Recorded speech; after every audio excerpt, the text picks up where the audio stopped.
आज मैं आकांक्षा गुरु बहन आप लोगों को श्री वाल्मीकि रामायण का अरण्य कांड का 24वां सर्ग सुनाती हूँ। और उसके पहले एक बात कहना चाहती हूँ भैया दीदी आप लोग से कि भोजपुरिया गाना या अश्लील गाना को आप लोग खूब सब्सक्राइब और लाइक करते हैं और मन लगा के भी सुनते हैं।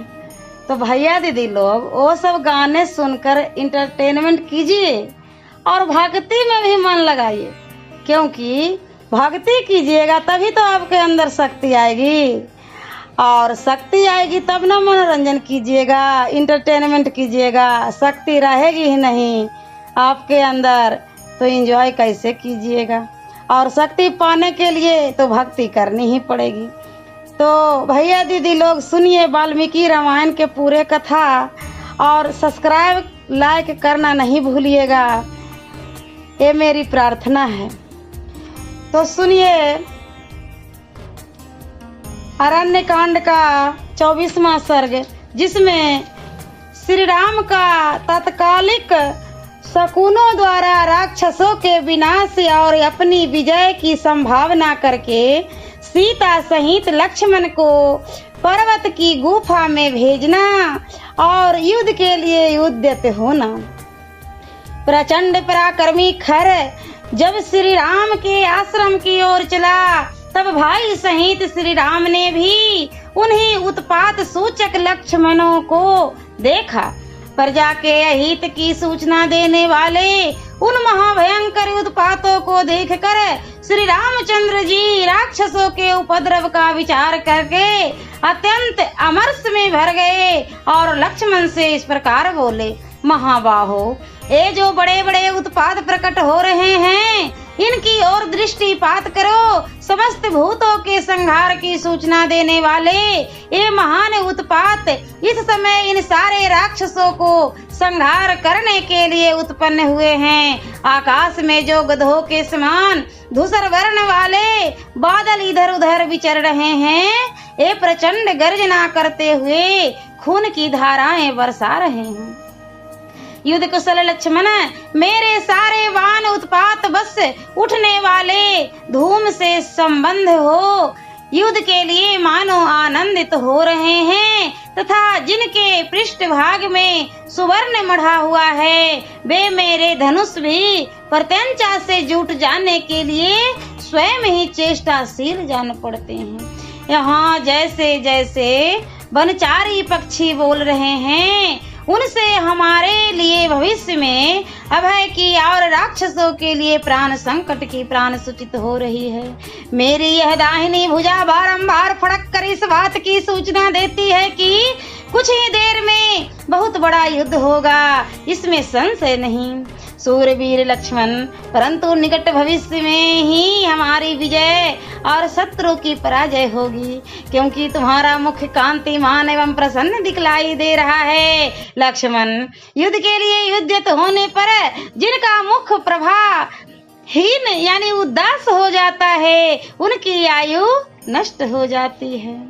गरजते हुए राक्षसों का यह घोर नाद सुनाई देता है तथा क्रूर शर्मा राक्षसों द्वारा बजाई गई भेरियों की यह महाभयंकर ध्वनि कानों में पड़ रही है। अपना कल्याण चाहने वाले विद्वान पुरुष को उचित है कि आपत्ति की आशंका होने पर पहले से ही उससे बचने का उपाय कर ले। इसलिए तुम धनुष बाण धारण करके विदेह कुमारी सीता के साथ ले पर्वत की उस गुफा में चले जाओ जो वृक्षों से आच्छादित है। वत्स, तुम मेरे इस वचन के प्रतिकूल कुछ कहो या करो मैं नहीं जानता। अपने चरणों की शपथ दिलाकर कहता हूँ, शीघ्र चले जाओ। इसमें संदेह नहीं कि तुम बलवान और सूरवीर हो तथा इन राक्षसों को वध कर सकते हो, तथापि मैं स्वयं ही इन निशाचरों का संहार करना चाहता हूँ। इसलिए तुम मेरी बात मानकर सीता को सुरक्षित रखने के लिए इसे गुफा में ले जाओ। श्री रामचंद्र जी के ऐसा कहने पर लक्ष्मण धनुष बाण ले सीता के साथ पर्वत की दुर्गम गुफा में चले गए। सीता सहित लक्ष्मण के गुफा के भीतर चले जाने पर श्री रामचंद्र जी ने हर्ष की बात है, लक्ष्मण ने शीघ्र मेरी बात मान ली और सीता की रक्षा का समुचित प्रबंध हो गया। ऐसा कहकर कवच धारण किया। प्रज्वलित आग के समान प्रकाशित होने वाले उस कवच से विभूषित हो श्री राम अंधकार में प्रकट हुए महान अग्निदेव के समान शोभा पाने लगे। पराक्रमी श्री राम महान धनुष एवं बाण हाथ में लेकर युद्ध के लिए डटकर खड़े हो गए और प्रत्यंचा की टंकार से संपूर्ण दिशाओं को गुंजाने लगे। तदंतर श्री राम और लक्ष्मण का युद्ध देखने की इच्छा से देवता, गंधर्व, सिद्ध और चारण आदि महात्मा वहां एकत्र हो गए। इनके सिवा जो तीनों लोकों में प्रसिद्ध ब्रह्मर्षि शिरोमणि पुण्यकर्मा महात्मा ऋषि हैं, वे सभी वहां जुट गए और एक साथ खड़े हो परस्पर मिलकर यूं कहने लगे, गौओं, ब्राह्मणों और समस्त लोकों का कल्याण हो। जैसे चक्रधारी भगवान विष्णु युद्ध में समस्त श्रेष्ठ असुरों को परास्त कर देते हैं, उसी प्रकार इस संग्राम में श्री रामचंद्र जी पुलस्तवंशी निशाचरों पर विजय प्राप्त करें। ऐसा कहकर वे पुनः एक दूसरे की ओर देखते हुए बोले, एक ओर भयंकर कर्म करने वाले 14,000 राक्षस हैं और दूसरी ओर अकेले धर्मात्मा श्री राम हैं, फिर यह युद्ध कैसे होगा? ऐसी बातें कहते हुए राजर्षि, सिद्ध, विद्याधर आदि देव योनिगण सहित श्रेष्ठ महर्षि तथा विमान पर स्थित हुए देवता कौतूहल वश वहां खड़े हो गए। युद्ध के मुहाने पर वैष्णव तेज से आविष्ट हुए श्री राम को खड़ा देख उस समय सब प्राणी भय से व्यथित हो उठे। अनायास ही महान कर्म करने वाले तथा रोष में भरे हुए महात्मा श्री राम का वह रूप कुपित हुए रुद्रदेव के समान तुलना रहित प्रतीत होता था। जब देवता, गंधर्व और चारण पूर्वोक्त रूप से श्री राम की मंगल कामना कर रहे थे, उसी समय भयंकर ढाल, तलवार आदि आयुधों से, ध्वजों से उपलक्षित होने वाले निशाचरों की वह सेना गंभीर गर्जना करती हुई चारों ओर से श्री राम जी के पास आ पहुंची। वे राक्षस सैनिक वीरोचित वार्तालाप करते, युद्ध का ढंग बताने के लिए एक दूसरे के सामने जाते, धनुषों को चीर कर उनकी टंकार फैलाते, बारंबार मदमत्त होकर उछलते, जोर जोर से गर्जना करते और नगाड़े पीटते थे। उनका वह अत्यंत तुमुल नाद उस वन में सब ओर गूंजने लगा। उस शब्द से डरे हुए वनचारी हिंसक जंतु उस वन में गए जहां किसी प्रकार की कोलाहल नहीं सुनाई पड़ता था।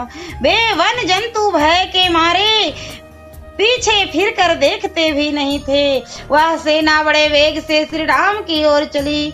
उसमें नाना प्रकार के आयुध धारण करने वाले सैनिक थे।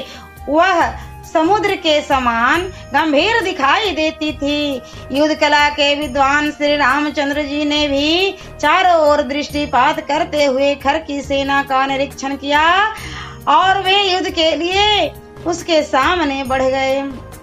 फिर उन्होंने तरकस से अनेक बाण निकले और अपने भयंकर धनुष को खींचकर संपूर्ण राक्षसों का वध करने के लिए तीव्र क्रोध प्रकट किया। कुपित होने पर वे प्रलय कालिक अग्नि के समान प्रज्वलित होने लगे। उस समय उनकी ओर देखना भी कठिन हो गया। तेज से अभिष्ट हुए श्री राम को देखकर वन के देवता व्यथित हो उठे। उस समय रोष में भरे हुए श्री राम का रूप दक्ष यज्ञ का विनाश करने के लिए उद्यत हुए पिनाकधारी महादेव जी के समान दिखाई देने लगा।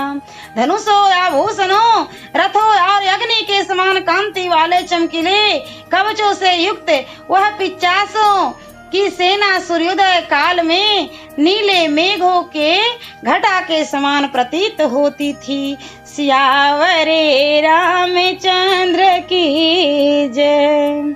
और मैं अगले वीडियो में अरण्य कांड का 25वां सर्ग सुनाऊंगी।